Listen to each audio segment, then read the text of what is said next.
जहां कभी सनातन का शासन हुआ करता था, कोने कोने में शिव पूजे जाते थे, वहां अब खंडहर है। लेकिन इसी खंडहर से प्रकट हुए हैं करीब 1300 साल पुराने शिव, जिसे देख लोग चकित हैं। सनातन की 21 मूर्तियों की जांच परख की जा रही है कि वास्तव में ये कितनी पुरानी हैं। लेकिन पहली नजर में कहा जा रहा है कि ये कश्मीर से स्वर्ण युग कारकोट वंश के शासनकाल की हैं, जब कश्मीर में सनातन का बोलबाला था।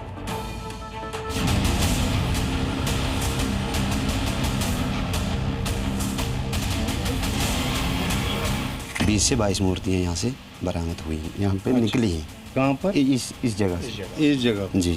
अच्छा।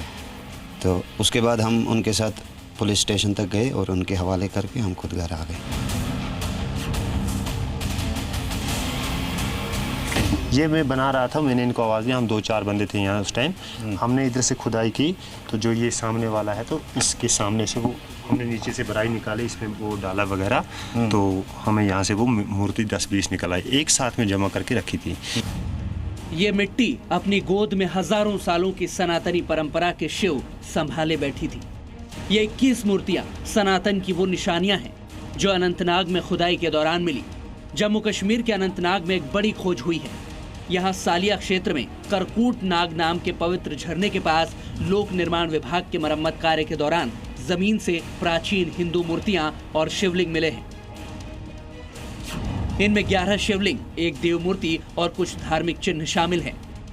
मजदूर जब इस स्थान की मरम्मत कर रहे थे तो उन्हें पानी के नीचे एक तरह का गुप्त पत्थर का कक्ष दिखाई दिया। जब इसे खोला गया तो इन मूर्तियों का पता चला।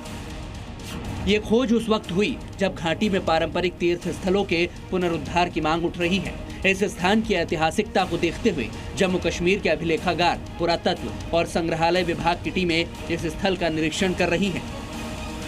ये करकुटा नाग अनंतनाग जिले से करीबन 20 किलोमीटर की दूरी पर है, जिसमें 16 किलोमीटर तक जो है गाड़ी चलती है और फिर 3 से 3.5 किलोमीटर की पैदल चढ़ाई के बाद आप इस ऐतिहासिक करकुटा नाग यानी स्प्रिंग, करकुटा यानी करकुटा डायनेस्टी जो 625 सी में थी यहाँ पर, जब महाराजा ललिता द्वितीय जिनका दौर जो है वो कल्चरल हिस्ट्री के लिए गोल्डन पीरियड माना जाता था कश्मीर के लिए, और शिवाइट और शिविज्म उसी वक्त, उसी के ललिता द्वितीय के दौर में जो है कश्मीर में पनपा था।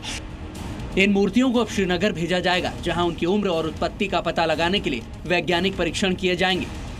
इसके बाद इन प्राचीन मूर्तियों को श्रीनगर स्थित एसपीएस संग्रहालय में भेजा जाएगा, जहां रिसर्च स्कॉलर और इतिहासकार इनकी स्टडी करेंगे। अधिकारियों का मानना है कि ये मूर्तियां 7वीं से 9वीं सदी के बीच की हो सकती हैं, यानी अंदाजन करकोटा वंश के शासनकाल की। कश्मीरी पंडित समुदाय का मानना है कि इस स्थान का संबंध करकोटा वंश से है। उनका ये भी कहना है कि इस स्थल पर पहले कोई मंदिर रहा होगा और उस मंदिर की मूर्तियों को बाद में सुरक्षित रखने के लिए जल स्रोत में छिपा दिया गया। Z News.